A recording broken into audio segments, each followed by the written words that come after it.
Okay, so how can I get involved with organizations and volunteer programs, and how can one help out the local community in every aspect of your travel? So I've done a lot of volunteer programs and community building while I travel, and I would recommend these 3 organizations that I went on, but Give, Give, they're awesome, Amigos for Christ, and Semester at Sea. The list goes on and on about all the volunteer programs you can choose from. There are so many out there. You just need to look it up and you'll find hundreds. But before you do, look at what you will be doing. Are you actually helping the community?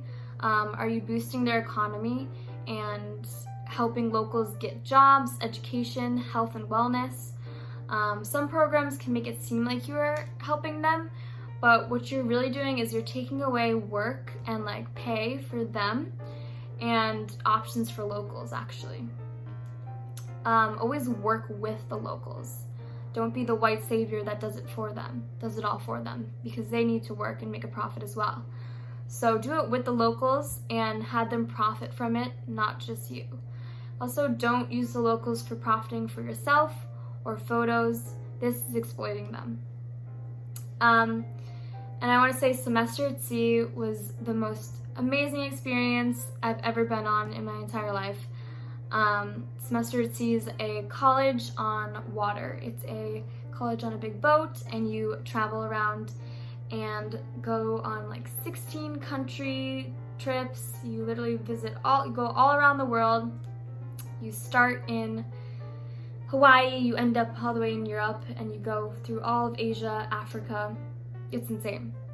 And you have classes that you learn on the boat, but then you also learn on land, and you go out and learn in the physical place. So for example, I had oceanography, and I went to Mauritius, the little island next to Madagascar, and went snorkeling there and learned all about the water there and marine life in my class.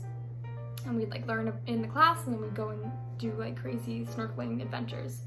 And then I took a gender and society class, and we visited a matriarchal society and met women leaders in Ghana, Africa, for our class, and we had to do a write-up and a video all about it. So it's one of the coolest experiences ever. I freaking highly recommend Semester at Sea. And then Amigos for Christ, that is an organization that usually goes to Nicaragua, and I highly recommend it. I went with my boyfriend. We're not super solid on one religion. We're pretty open to them all. We're not super one way. And so a lot of the people at Amigos for Christ were very religious, and we weren't, but it's a good way to help someone and kind of see that aspect, and it's a cool way to see and feel out different religions, and we're open to them all. So that's why we went on Amigos for Christ, and it's a great way just to help people, a great way to learn from other people, a great way to meet people and do it in a safe and enjoyable way. So a lot of the times these trips that are co-organized with churches and religious communities, they can be cheaper, they can be safer, and they can really be meaningful in places that really think highly of the religion and bringing them together. So it's a good way to travel and a good way to help people too. All right, so how can you get the cheapest flight and transportation?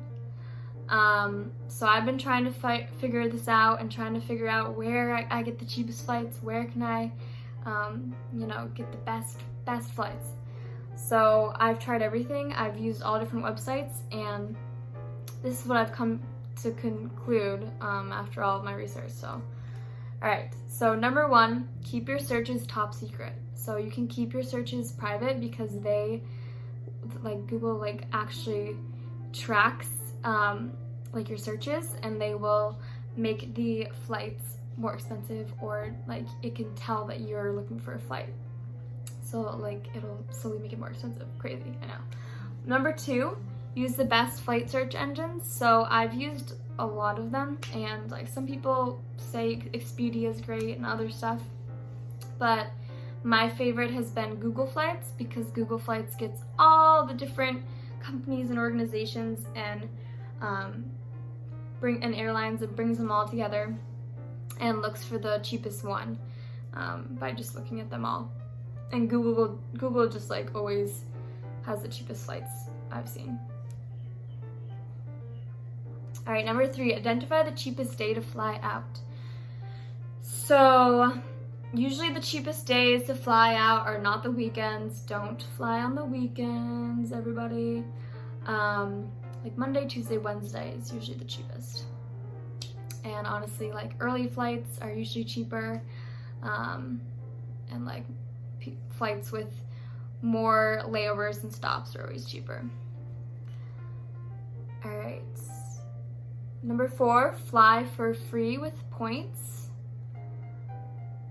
Number 5, befriend budget airlines. Number 6, search for airline error and sale fares. There's some websites that will literally like post the airline fares that are like errors. So sometimes if they type the wrong number, like if they type a 0, or if they like forget a 0, and it's like $10 to fly to like France, and it stays up for long enough, those flights will be on some websites that detect error airlines, and you can actually buy that for $10, and they can't do anything because it's their fault and their error. So that's always something to consider. Number 7, book connecting flights yourself for less. So instead of, this is pretty obvious, but instead of booking the whole round trip, that kind of does it for you. You book a one-way there and a one-way back, and it'll be a lot cheaper, usually. Number 8, find the cheapest place to fly, obviously. Asia, well, depends. But usually when you're in a continent, in an area, it's a lot cheaper to fly. Like, so take a big trip to Asia and then do like fast little flights everywhere. It's gonna be a lot cheaper. Or Europe, it's gonna be a lot cheaper when you're there.